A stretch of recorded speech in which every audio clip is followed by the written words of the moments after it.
Seja qual for o tempo que eu tenha neste mundo, eu acho que é algo saudável para nós fazermos entender quem somos, nosso potencial, o que significa ser humano neste mundo, porque agora estamos à beira, no precipício de entregar nossa humanidade para a tecnologia. E eu acho que é para esse caminho que vamos seguir hoje. Mas cobrimos muitos assuntos para chegar a esse ponto. Mas, na verdade, é um só tema, uma só conversa, e é sobre nós. Eu acabei estando na indústria quando começaram a usar computadores de formas que nunca tinham usado antes. E eu era um geólogo de computação. E então eu aprendi muito de forma autodidata no computador. Eu podia entrar na minha empresa em um fim de semana. E como eu tinha um passe de segurança, eu podia entrar na sala de computadores, e lá estavam todos os computadores da época. E tudo o que eu precisava fazer era ler um manual e aprender a programar esses computadores. Havia os CDCs, o DEC e a IBM. Não existia Microsoft naquela época. Não existiam Macintoshes OS, iOS naquela época. Fortran era a principal linguagem de programação. Então, embora eu fosse um cientista da Terra com uma base sólida em matemática, física, ciência da computação e ciência oceânica, foi na ciência da computação que eu realmente me destaquei nesses empregos. E eles queriam me transferir para a Arábia Saudita, eu não queria ir. Então eu saí e levei a experiência em computação, uma vaga em uma empresa que explorava as estrelas e os planetas. Na época, ela se chamava Martin Aerospace. E eles me contrataram, mas era durante a Guerra Fria, e disseram, bem, você tem um emprego, mas precisamos da sua experiência. Esse lado da defesa na Guerra Fria, queremos que você seja programador. E eu fui projetista sênior de sistemas de computação na Martin. Isso vai ser importante nesta conversa, porque me deu uma visão sobre algumas das tecnologias mais avançadas daquela época. E o que comecei a perceber, por causa da minha formação em biologia, é que tudo o que eu via sendo construído ao nosso redor, por mais incrível que fosse, até hoje eu ainda não vi. Qualquer tecnologia fora de nós que não imite o que já fazemos no corpo humano, exceto o que fazemos melhor. E isso vai ser importante quando falarmos sobre para onde estamos indo aqui. Então, foi esse o caminho. Não foi um salto quântico, foi uma progressão lógica. Eu estava desenvolvendo meu entendimento da tecnologia e da ciência durante o dia, à noite. Eu estudava e sempre estudei desde os 5 anos de idade. Civilizações antigas, textos antigos, porque eu sempre acreditei. E isso, realmente, eu não falo muito sobre isso. A Guerra Fria. A primeira Guerra Fria, porque agora estamos em uma nova Guerra Fria, provavelmente foi um dos períodos mais assustadores da história. Sim, da nossa civilização, nós chegamos tão perto de fazer o impensável, de liberar armas nucleares sobre populações civis. O tempo de guerra é normalmente o que impulsiona a tecnologia, porque temos financiamento ilimitado, temos recursos humanos ilimitados, e eles são disponibilizados. A licença para levar essa tecnologia o mais longe possível é o sonho de qualquer engenheiro. Então era isso. Foi nesse contexto que me vi nessa indústria. E eu sempre acreditei que, se soubermos onde procurar e como procurar, em algum lugar do nosso passado, aqueles que vieram antes de nós deixaram uma pista para que nunca mais tivéssemos os tipos de guerras que tivemos no século XX. E eu senti que valia a pena dedicar uma vida inteira para, quem sabe, obter algum insight, talvez não a resposta completa, mas que nossos ancestrais deixaram conhecimento para nós. Não era ciência da forma disciplinada como vemos a ciência hoje, mas era conhecimento no sentido de nós, nossa relação com o mundo e com nossos próprios corpos. Agora estamos em mais um desses tempos assustadores, onde há forças, organizações e seres que estão nos empurrando para destruir a nós mesmos. Isso não é bom. O que está acontecendo não é bom para os seres humanos. E estamos avançando rapidamente nesse caminho enquanto falo com você hoje. Este é um momento muito delicado, muito frágil na história do nosso mundo. E é por isso que acho bom termos a conversa que estamos prestes a ter. A menos que reconheçamos, o contexto é muito fácil ser sugado pelo drama da podridão individual como uma eleição presidencial. Ou como uma guerra na Ucrânia ou qualquer outra coisa. Colapso financeiro, bancos quebrando, sabe? Então deixe-me começar. E você não pode inventar esse tipo de coisa. Vou voltar no tempo. Quando eu era criança, um dos grandes mistérios eram os manuscritos do Mar Morto. Agora eles foram descobertos. Os primeiros manuscritos foram descobertos em 1946-47 em Qumran. Os manuscritos foram encontrados pela primeira vez em uma caverna em Qumran em 46-47. Na verdade, são 11 cavernas. E eles ainda estão descobrindo novas. Eles acabaram de descobrir realmente mais fragmentos dos manuscritos, e há muitos falsos também. Outra caverna, sim, mas há cavernas, eles continuam escavando essas cavernas. Foi na caverna número 1, ou seja, a primeira caverna e o primeiro vaso que eles encontraram. E não são aqueles potes pequenos, sabe? Tipo potes de sino. Quero dizer, são grandes vasos de barro, são maiores do que isso. E eles estavam selados, com piche e betume. E foi isso que manteve os manuscritos preservados no ambiente seco do deserto. Na primeira caverna, no primeiro pergaminho, né, que foi retirado, né, o primeiro vaso que foi retirado e o primeiro pergaminho que saiu de lá. Durante 45 anos houve uma batalha judicial para não liberar as traduções ao público. E só foi no início dos anos 1990. Não é um assunto que surge, mas aqui é relevante. Herschel Shanks era o homem que liderava a Sociedade de Arqueologia Bíblica e ele lutou, inclusive judicialmente, para que as traduções fossem liberadas. O Vaticano estava resistindo e havia muita resistência política. E ele, com muita coragem, lutou para que esses documentos fossem divulgados. O que poderia haver nos pergaminhos que têm mais de 2.500 anos, que justificaria mantê-los longe do público por 45 anos? E a resposta estava naquele primeiro pergaminho. Então, vou dizer isso, e será o contexto para tudo o que vamos discutir pelo resto desta conversa. Esse pergaminho deixa isso muito claro. Ele é chamado de o Pergaminho da Guerra, com 19 colunas. E ele deixa muito claro que nós continuamos até hoje. Estamos vivendo uma batalha ancestral que começou com o primeiro da nossa espécie, o primeiro ser humano que surgiu nesta terra há 200 mil anos. Foi há 10 mil gerações que aparecemos. Quando o primeiro da nossa espécie surgiu, nós já nascemos em uma batalha ancestral que continua até hoje. E a própria linguagem, estas são as palavras exatas, é uma batalha entre o que é chamado de filhos das trevas e filhos da luz. E o que quero dizer é que há 2.500 anos, filhos incluía homens e mulheres. Eles não tinham essa discussão de gênero acontecendo. E que nós temos essa discussão agora. Estamos vivendo agora mesmo a batalha entre os filhos das trevas e os filhos da luz. E essa batalha ali está acontecendo, que as pessoas conhecem mais nos termos do que chamamos de bem e mal. Essa batalha avança e recua ao longo do tempo.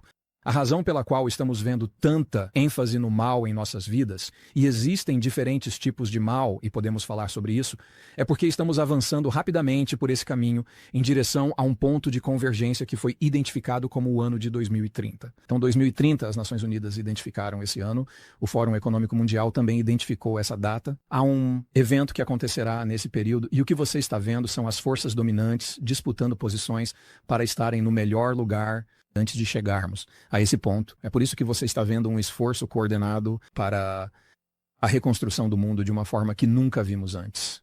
Poderíamos fazer todo este programa apenas sobre como as propostas são para refazer o mundo através da ONU, Metas de Desenvolvimento Sustentável, SDG. E há um esforço coordenado para substituir nossa humanidade por tecnologia nesses próximos. Isso já vem acontecendo, mas vamos ver uma intensificação disso nos próximos 5 anos, até o ano de 2030.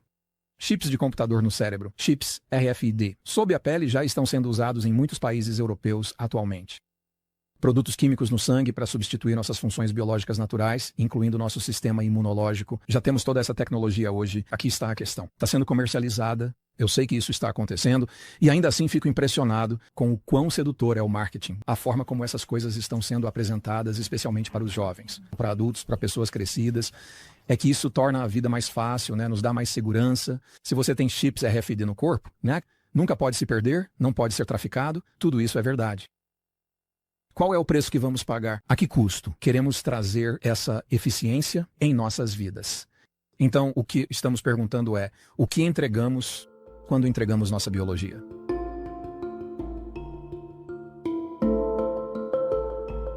É por isso. Deixe-me apenas falar sobre a batalha entre os filhos das trevas e os filhos da luz.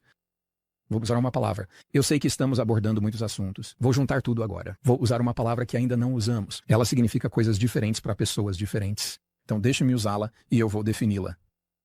É uma batalha pelos nossos corpos, pela nossa própria humanidade, porque há algo dentro de nós que é tão antigo, tão belo, tão poderoso e tão precioso, que nações irão à guerra contra nações para nos manter distraídos dessa essência de nós mesmos.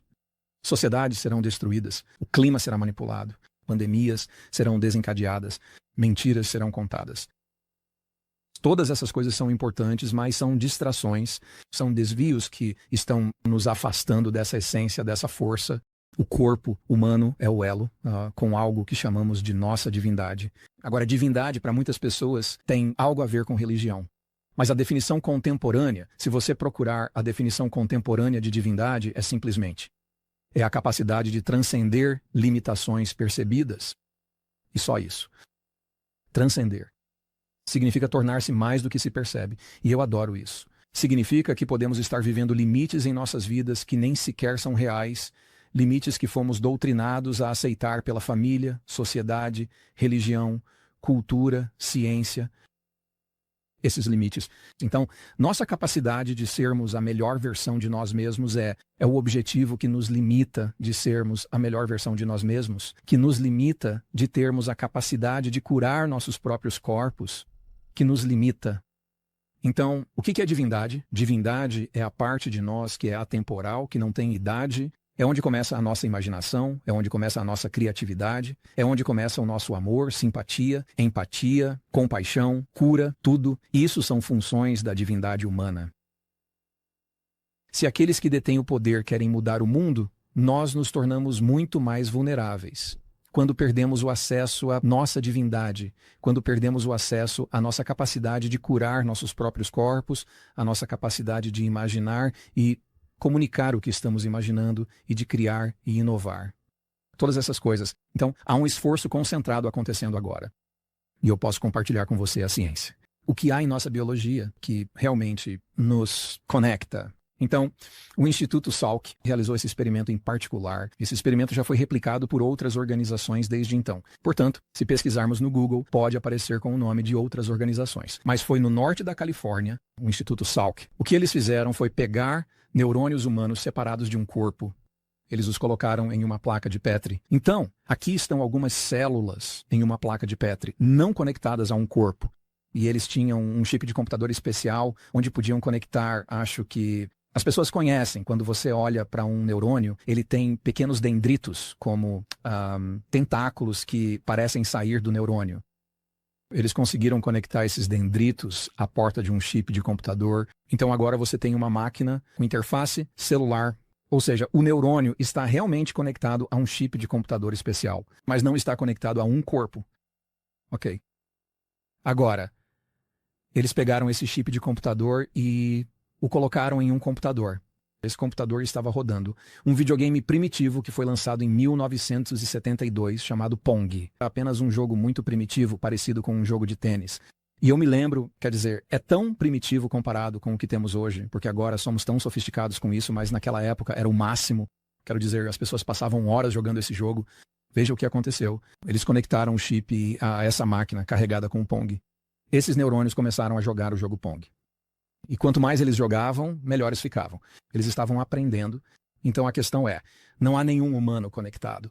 Como é que um neurônio em uma placa de Petri sabe jogar o jogo Pong? A resposta para essa pergunta é o motivo pelo qual essa conversa é tão importante. Como é que uma célula sequer sabe começar a responder? Para jogar esse jogo, certo? E sempre pensamos em nossos corpos como células e coisas biológicas macias, pegajosas, viscosas, úmidas e moles. Agora, os cientistas estão começando a olhar para o corpo humano sob uma perspectiva de TI, tecnologia da informação, e as descobertas não estão sendo publicadas nos livros de biologia. Elas estão sendo publicadas no IEEE e nesses periódicos de engenharia obscuros, no Journal of Advanced Computing Technology. É lá que eles estão mostrando o estudo. Quero dizer, o meu público, as pessoas do meu meio não estão lendo isso e eu não sei sobre nossos espectadores. Então, você não está vendo muito dessas coisas. Aqui está o que eles descobriram. Eles literalmente estão dizendo agora que o DNA humano é uma antena fractal. O que isso significa, antena fractal, é que ela não está sintonizada apenas para uma coisa. Ela está sintonizada para informações de amplo espectro. As células humanas também são antenas. Os neurônios humanos também são antenas. A antena naquela placa de Petri, as instruções para o Pong não estão nos neurônios. Os neurônios são a antena. A antena biológica que se sintonizou com o local, a informação no campo que sustenta toda a existência, né? O campo que foi revelado pelo CERN supercondutor. O supercolisor, em 2012, anunciou que existe um campo subjacente a toda a existência. Eles agora reconhecem que, como um campo de consciência, bem, algumas pessoas chamam de consciência. É informação, é um campo de informação. E agora é uma forma muito diferente de pensar. E eu tenho que dizer, essa não é a minha formação. Eu não fui treinado para pensar dessa forma. Tive que cruzar limites tradicionais e abrir minha mente para seguir os dados até onde eles levam, em vez de tentar encaixar os dados em uma história pré-existente. Então, os neurônios na placa de Petri estão em comunicação com um campo. Pong foi jogado por milhões de pessoas por tanto tempo. Existe uma essência vibratória mantida nesse campo. Algumas tradições espirituais chamam de registros akáshicos, ou você pode chamar de matrix, ou de matriz divina, ou de campo vibratório de Planck, ou de campo do ponto zero, ou qualquer outro nome que queira dar. A todo um, dependendo da aplicação, as pessoas dão nomes diferentes. O que importa é que somos um campo de não está lá fora. Nós somos parte desse campo. E os neurônios naquela placa de Petri estão sintonizados com o lugar no campo, onde o Pong existe, e quanto mais tempo eles jogam, é assim que conseguem ficar cada vez melhores. Os neurônios na placa de Petri estão sintonizados com o Pong no campo. Os neurônios em nosso cérebro e em nosso coração, nas células do nosso corpo, estão sintonizados com o campo que sustenta nossa divindade. Quando nossa biologia é substituída, não temos mais essas antenas comunicando-se com aquela parte do campo e nos tornamos perdidos. Ficamos assustados, ficamos com medo e nos tornamos vulneráveis ao controle e às agendas de outros. Se as pessoas têm inclinação bíblica, sempre ouvimos que o corpo é o templo. Primeira carta aos Coríntios. Não sabeis que o vosso corpo é o templo de Deus, que Deus habita em vosso corpo? E as pessoas dizem, sabe, ok, legal. Isso é tão interessante como arqueólogo estudando templos antigos, seja no Oriente Médio ou, sabe, na Ásia, na Grécia ou onde for. Templos antigos, quando eram construídos, sempre eram feitos em camadas e o santuário mais interno, né, o cômodo mais interno, era sempre o lugar onde estavam guardadas a maior sabedoria, o conhecimento mais elevado e os segredos mais profundos. Ali eram guardados. Era chamado de Santo dos Santos nos templos. Se somos um templo, não temos apenas um Santo dos Santos, mas temos 50 trilhões de Santos dos Santos, porque o núcleo de cada célula guarda o DNA que nos sintoniza com nossa divindade. Esse é o nosso Santo dos Santos. Isso faz sentido? E isso não é para todo mundo, porque muita gente não quer pensar dessa forma, mas se você tem uma inclinação bíblica, nós somos um templo e dentro e do núcleo de cada célula está o DNA que nos sintoniza com a nossa divindade. Se você não quiser pensar dessa forma, pense apenas em TI, tecnologia da informação. 50 trilhões de células no corpo humano médio, cada uma dessas células tem um potencial elétrico, 0,07 volts, o que é pouco. Mas se você fizer as contas, 50 trilhões vezes 0,07 são 3,5 bilhões de volts de potencial em um único corpo. Cada célula do corpo funciona como um transistor, um resistor e um capacitor. E eu coloco isso na tela e as crianças ficam tipo, o que é isso? E eu digo, bem, isso é o que costumava fazer funcionar nossas televisões e rádios. Sou músico. Isso fazia funcionar o amplificador da minha guitarra. No palco à noite, a traseira do amplificador aberta. Tínhamos grandes tubos, válvulas 6L6, que brilhavam violeta atrás. E era simplesmente lindo de ver. E eles dizem, bem, nunca vimos isso. Aí eu mostro um microprocessador para eles e eles dizem, isso a gente conhece.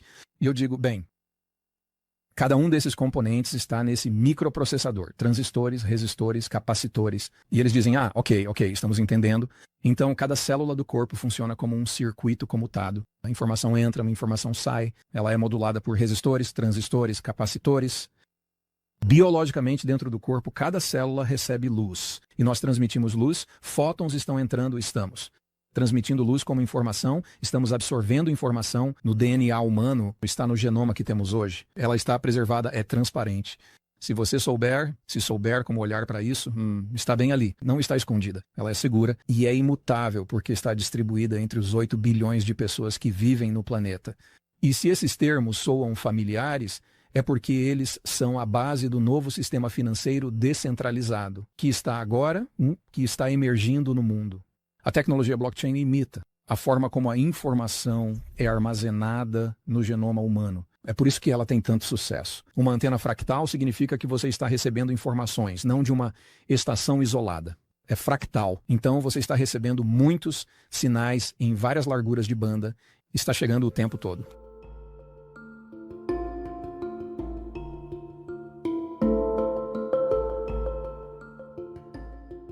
Então, uma das coisas que aprendi e que acho fascinante é que quanto mais complexo é o sistema por trás dos bastidores, mais simples é a interface para o usuário. Quero dizer, veja, você simplesmente pegou seu telefone ou seu iPad, você toca em um lugar e desencadeia uma cascata de eventos. Você pode pagar suas contas, falar com seus amigos e tudo o que fez foi tocar em uma imagem com o seu dedo. Essa é uma interface de usuário muito simples para um sistema complexo. Nós somos do mesmo jeito. Nós somos literalmente o que se chama de tecnologia suave.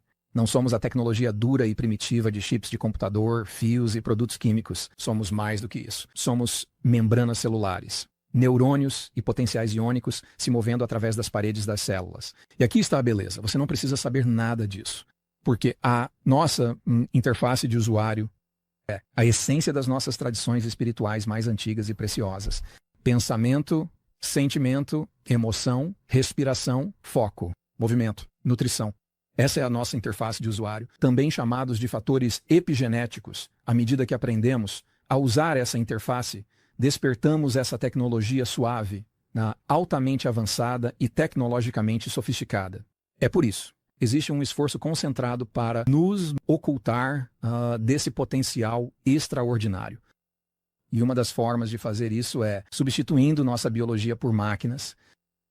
Quando perdemos nossa humanidade, perdemos nossa capacidade de acessar nossa divindade. Isso é uma forma de maldade, isso é um mal biológico.